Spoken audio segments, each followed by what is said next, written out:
Hi there, this is for the grade 6 students at Dr. Clark. You guys sent me a whole bunch of questions, so for the sake of editing and things like that, I'm putting it on one big clip. So it'll be a little bit choppy just as we ask the questions and things like that, but thank you so much and hopefully you enjoy the video. How are you going to change the city? I don't know if it's so... That's a very good question. You guys asked fantastic questions. How am I going to change the city? What I really want to see, one of the biggest changes, is how we interact with residents. So the thing that you did, you guys submitted a video to me, which I think is such a cool way of engaging me as a council candidate. And I put out the videos in a way to encourage engagement from the citizens. So I'm really glad that you guys took part in that with me. So that's the kind of change I would like to see in Fort McMurray. I want to see residents of all ages engaged. So I think it's fantastic that grade 6 students are taking such a keen interest in this. I know it's part of your curriculum, but I think that it's something to be engaged in no matter what. So that's the biggest change I'd like to see, is engagement from the municipality with the residents, whether it be through videos or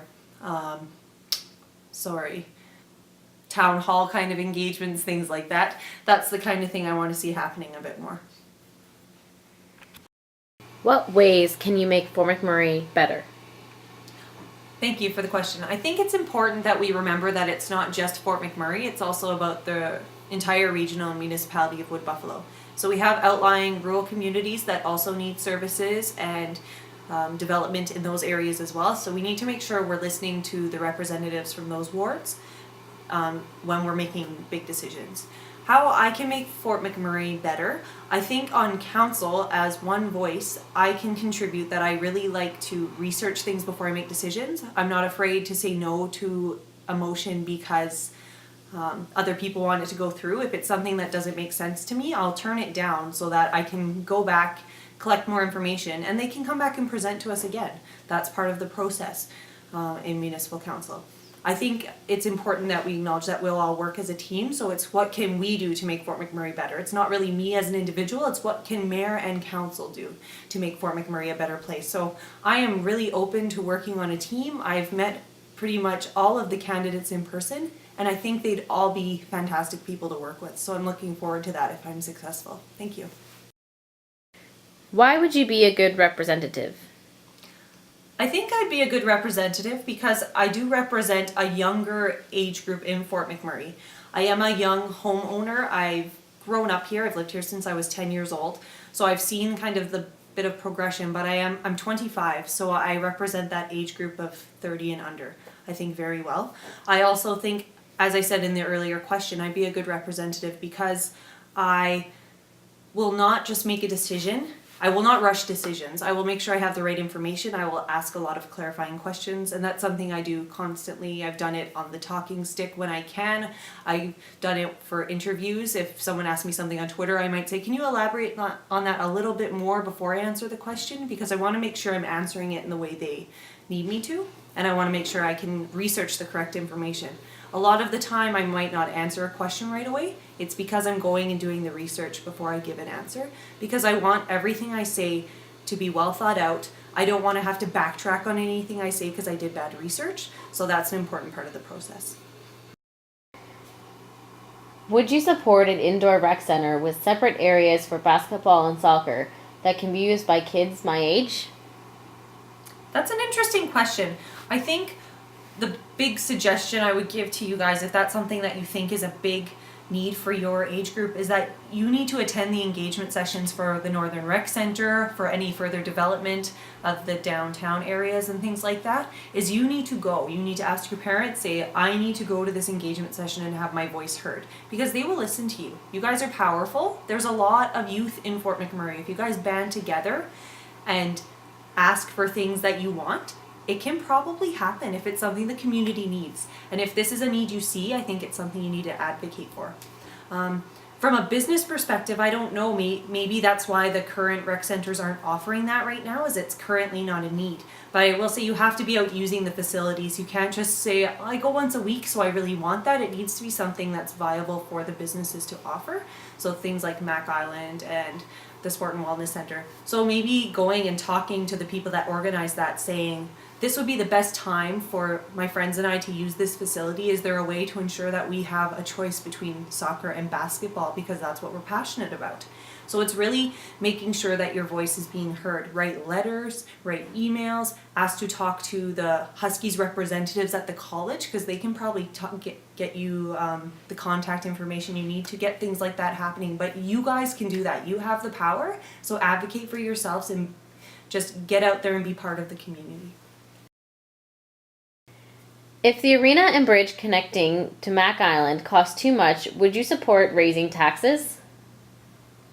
What an impressive question. Thank you.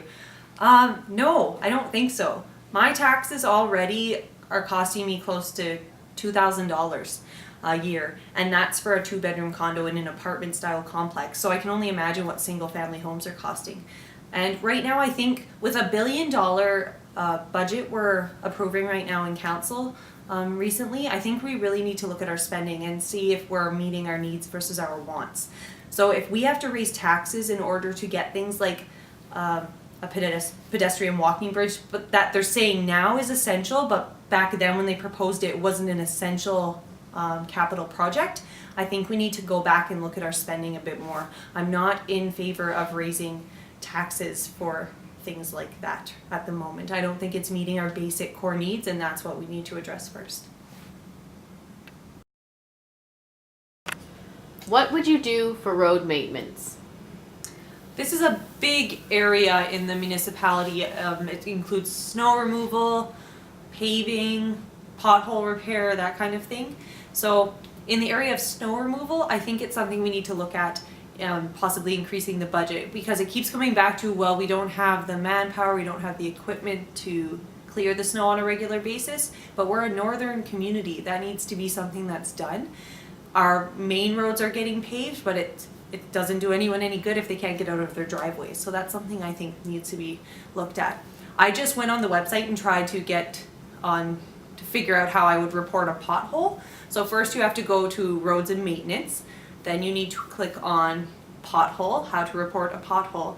And then you need to click on a link to report a pothole, where you have to fill an online form, or you can call the number. It doesn't guarantee that you'll even get a call back. You have the option of putting in your contact information so that you can get called back if you don't put the address or something incorrectly. But I think it should be that regardless of whether or not the information is correct, you still should get a response from a staff at the municipality saying, we heard your issue. This is either when it was addressed, or this is when it will be addressed based on the schedule of our staff. That would just be a nice way for residents to know they're being heard, and not just sending emails in to a random cache, which I have no idea of knowing whether or not that's happening. In the other areas of paving and things like that, and road construction for maintenance, I think we just need to make sure that it's spaced out. We need to talk with Alberta Transportation to make sure that there isn't construction going on Highway 63 in correlation near an area in the municipality that's getting fixed or paved as well, because it creates a lot of congestion.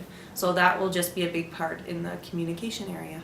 So thank you for that interesting question that encompasses a lot of our challenges in Fort McMurray. How could you make the environment and habitat loss better? I think that's a great question.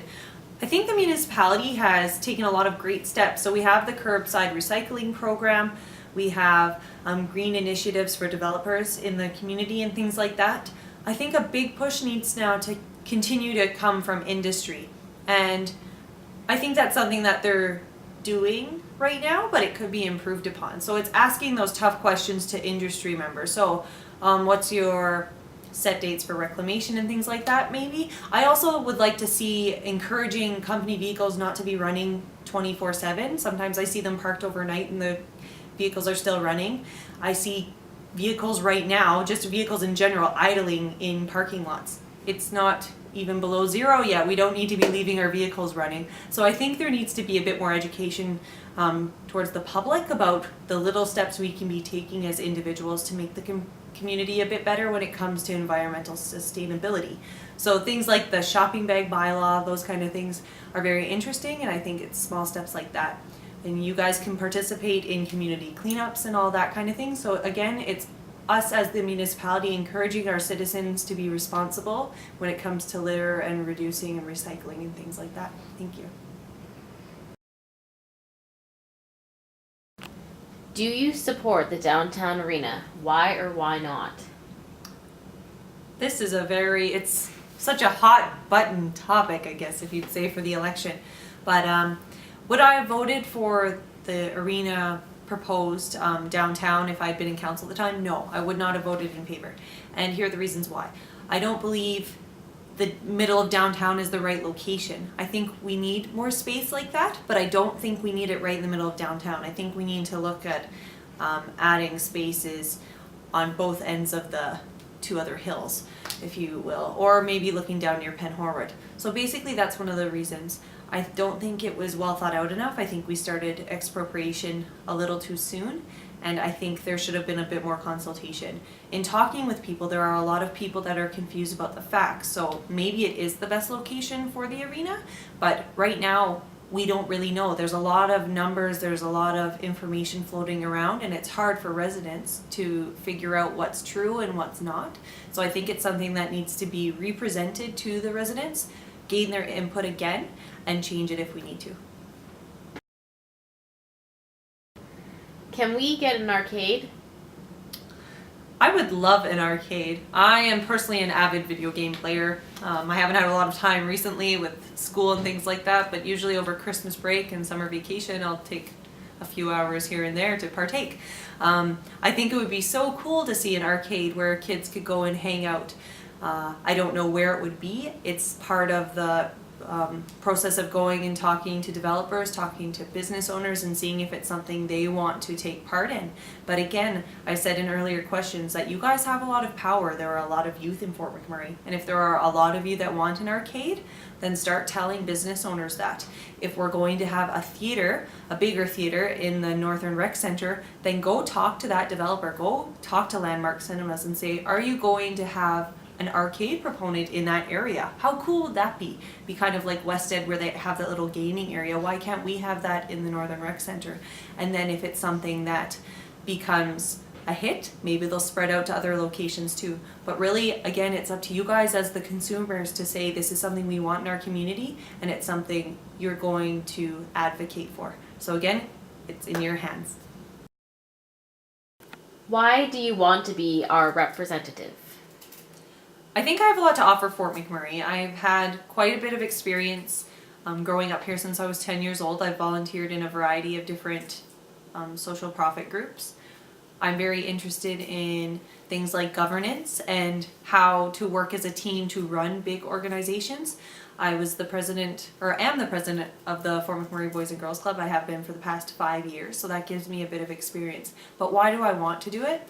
I want to raise a family in Fort McMurray, and I want to see it get better and better. It was great for me growing up. I have never dreamed of the opportunities I've been given, and Fort McMurray gave that to me. Moving here gave that to me. I would not have had those opportunities had I stayed in the other places I have lived. So I want to offer that to my future children and their children and you guys, the future. That's what I want to see, and that's my big push, is I want to see things getting better and better for the future of Fort McMurray.